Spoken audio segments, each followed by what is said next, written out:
KKMD 767화 일본 군사전문지 항공만능론 GF 번역. 대한민국 독도급 무인기 항모 될지도 모른다. 놀란 일본 네티즌들, 휴가급도 무인기 항모로 개수하자.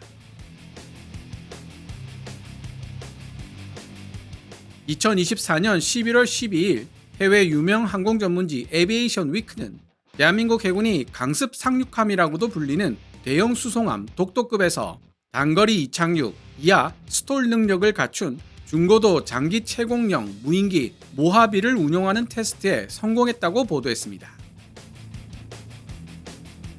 이틀 뒤 일본의 군사 전문 블로그 항공만능론 GF도 해당 기사를 심도 있게 보도했는데요. 일본 네티즌들이 여기에 많은 댓글을 달았습니다. 모하비는 미 육군이 운용하고 있는 MQ-1C 그레이 이글 ER을 재설계해 인프라가 갖추어져 있지 않은 곳에서도 사용할 수 있도록 개량한 물건입니다. 동시에 모하비는 강력한 단거리 이착륙 기능을 지니고 있어 영국 해군의 관심을 끌었고 결국 퀸 엘리자베스급 항모에서 운용 테스트까지 실시하게 됩니다. 미국 제너럴 아토믹스 에어로노티컬 시스템 이하 GAASI가 제작한 모하비에 관심을 가지게 된 대한민국 해군도 지난 11월 13일 대형 수송함 독도급에서 운용 테스트를 실시했고 성공적으로 마무리했습니다. 정부가 바뀐 이후 자취를 감춘 한국형 중형 항모 프로젝트에 대해 관계자에게 인터뷰를 요청했던 적이 있습니다. 관계자는 북한을 주적으로 두고 있는 현재 대한민국 전투교리가 바뀌지 않는 이상 국민과 정부를 대상으로 대한해군을 지향하는 항모 프로젝트의 타당성을 설파하기가 어려운 상황이라고 전제하고 그 과도기적 과정으로 무인기를 함재기로 사용하는 대형 수송함의 등장 가능성을 언급한 적이 있습니다. 한국형 항모가 논의될 때 문제가 되었던 것은 항모에게 가장 큰 위협으로 떠오른 장거리 대한미사일에 대응하기 위해 E-2D 같은 군용 정보 자산으로부터 표적 정보를 받아 수평선 너머에 있는 보이지 않는 목표물을 공격하거나 요격할 수 있는 합동 교전 능력 CEC가 반드시 필요하다는 부분이었습니다.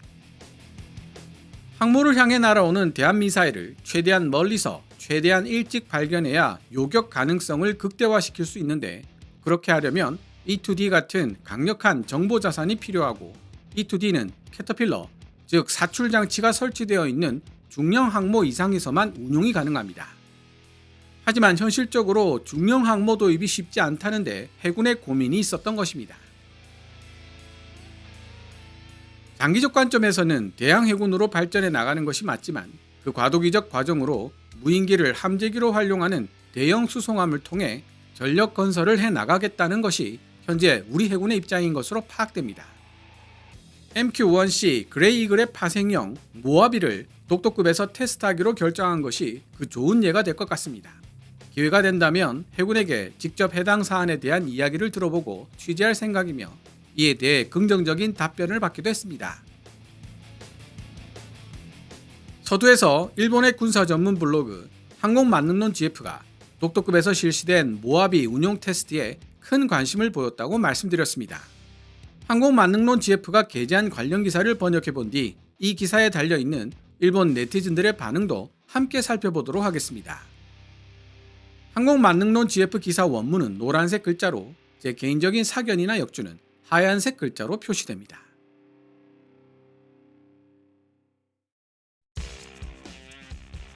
영국 해군은 단거리 이착륙, 스톨 능력을 갖춘 무인기 모하비를 퀸 엘리자베스급 항모에서 테스트한 바 있는데 지난 11월 13일 대한민국 해군도 강습 상륙함 독도급에서 그레이 이글 스톨을 테스트했다고 발표했다. 모하비의 양산형 버전인 이 기체는 그레이 이글 25M에 도입된 기술이 채용되고 있는 것으로 보인다. 미국 제너럴 아토믹스 에어로노티컬 시스템은 MQ-1C 그레이 이글의 항속거리를 확장한 ER Extended Range 버전을 개발했다. MQ-1C 그레이 이글 ER은 엔진 출력을 160마력에서 180마력으로 강화함으로써 최대 이륙 중량을 3,600파운드에서 4,200파운드로 끌어올리고 연료 탑재량도 600파운드에서 900파운드로 증가시켰을 뿐만 아니라 추가 연료 450파운드를 외부 연료 탱크에 휴대할 수도 있어 48시간 연속 비행이 가능해졌다.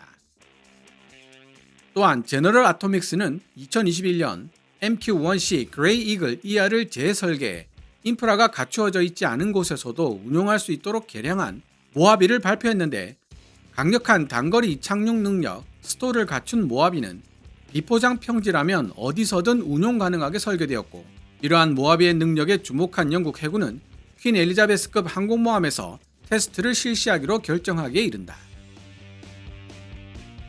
퀸 엘리자베스급 항모에서 실시된 테스트에서 모하비는 스키점프대의 도움을 받지 않고서도 이륙에 성공했을 뿐만 아니라 특별한 지원 설비 없이 다시 퀸 엘리자베스급 갑판에 착륙하는 모습을 보여주며 관계자들에게 강한 인상을 주었다.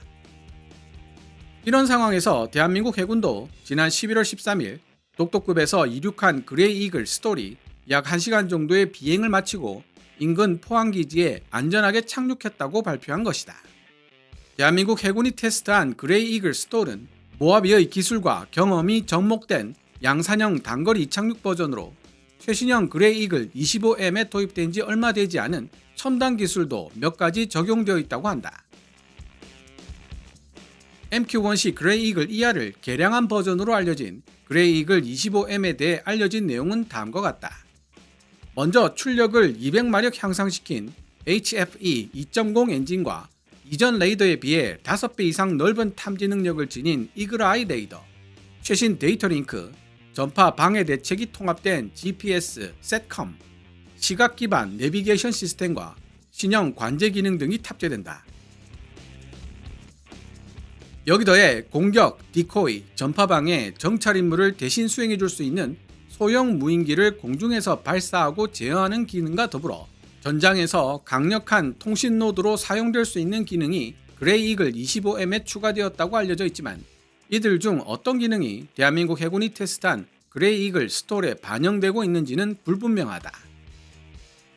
대한민국 해군은 헬리콥터 같은 회전익기가 따라갈 수 없는 기능과 능력을 갖춘 고정익 무인기에 관심을 가지고 있지만, 한국 공군이나 육군만큼 무인기 운용에 대한 비전이 확립되어 있지 않고 캠콥터가 만든 S-300 같은 소형 무인기를 운용하는 데 그치고 있어 지금 당장 그레이 이글 스토를 도입할 분위기는 아니다.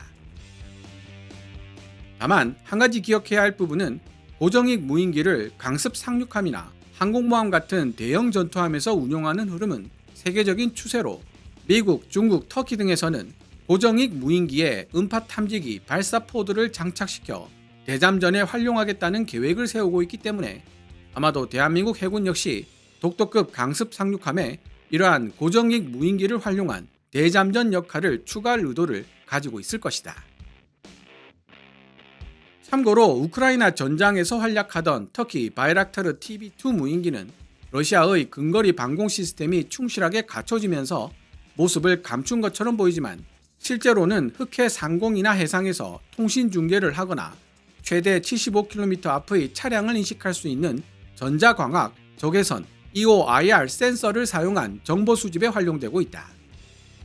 한 러시아 밀리터리 블로거도 지난 13일 우크라이나군의 TB2는 캐나다제 고성능 카메라를 장착한 덕분에 먼 거리에서도 정확한 정보를 획득하여 전장 정찰과 공격 유도에 기여하고 있다고 보도했다. MQ-9, 그레이 이글, TB2 같은 중고도 장기 채공형 무인기에 대한 급격한 수요는 이제 더 이상 보기 힘들지 모르고, 미 공군은 MQ-9 블락5의 조기 퇴역도 검토하고 있는 가운데 미 육군은 미래 전장에서도 그레이 이글 클래스의 무인기가 여전히 필요하다고 생각하고 있다. 미 해병대도 RQ-21A에서 MQ-9A로 이행 중이고, 영국도 MQ-9A의 후계기로 MQ-9B 베이스의 프로텍터 RG 마크 1을 16대 조달 중이며, 네덜란드도 MQ-9 블락5를 추가 인수하고 있는 중이다. MQ-9을 임대하여 사용하고 있던 폴란드는 정식 도입할 예정이고, 인도 또한 MQ-9 31대를 조달하겠다고 발표한 바 있어 장시간 공중에 머무르며 우수한 정보 감시 및 정찰, ISR 능력을 지닌 중고도 장기 채공형 플랫폼에 대한 수요는 여전히 높다고 할 수 있다.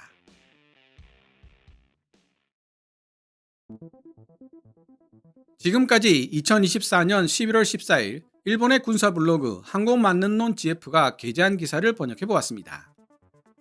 항공만능론 GF는 기사에서 대한민국 해군이 모하비를 테스트한 이유가 독도급의 대잠전 능력을 부여하기 위해서일 것이라고 추측하고 있습니다. 그런 목적도 포함되어 있을 가능성이 높지만 개인적으로는 이전 레이더에 비해 5배 이상 넓은 탐지 능력을 지닌 이글아이 레이더, 최신 데이터 링크, 전파 방해 대책, 안티 제밍이 통합된 GPS, 세컴, 전장에서 강력한 통신 노드로 활용될 수 있는 그레이 이글 25M의 능력에 주목하게 됩니다.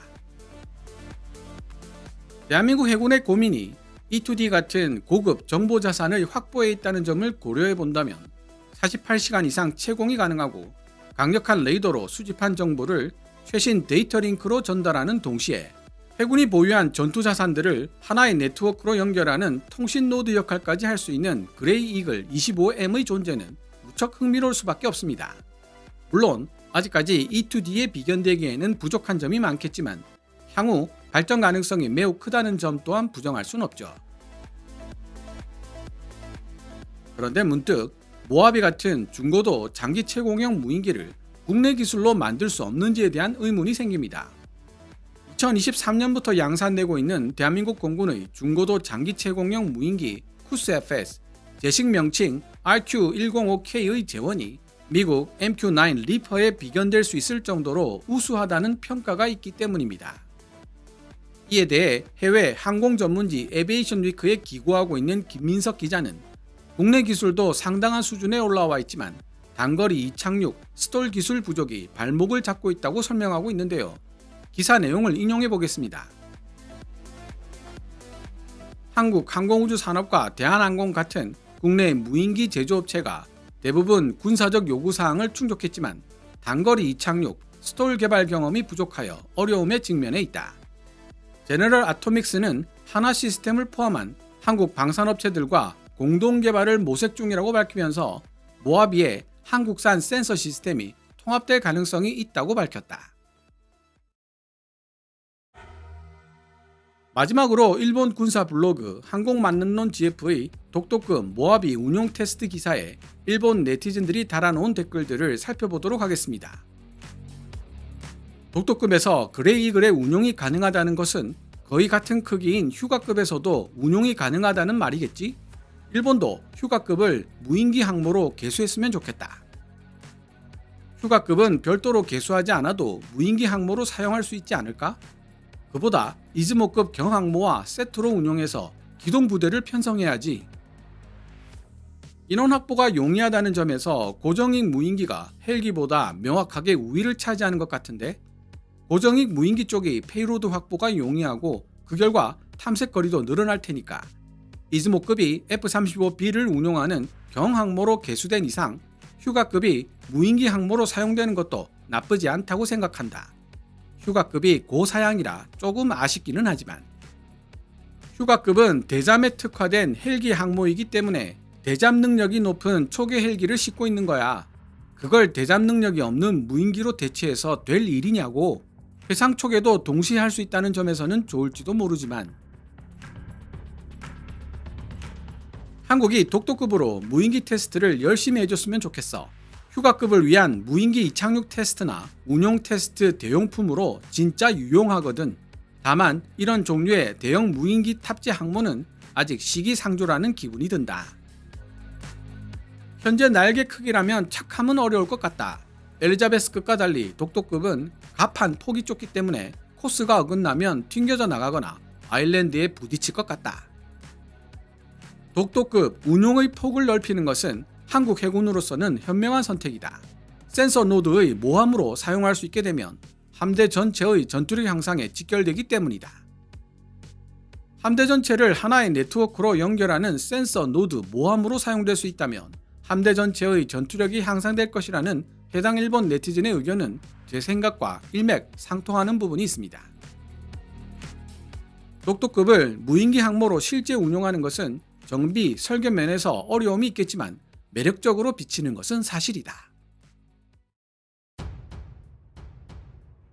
오늘 KKMD에서 준비한 내용은 여기까지입니다. 방송되었던 내용들은 KKMD 공식 블로그에서도 만나보실 수 있으니 구글이나 네이버 검색창에서 KKMD를 검색해 보시기 바랍니다. KKMD는 여러분들께서 챙겨봐 주시는 광고 수익으로 운영되고 있습니다만 영상 제작을 직접 지원하고 싶다면 농협 948112-16701호로 후원해 주셔도 됩니다. 지금까지 시청해 주셔서 감사합니다. 케빈즈 밀리터리 채널 KKMD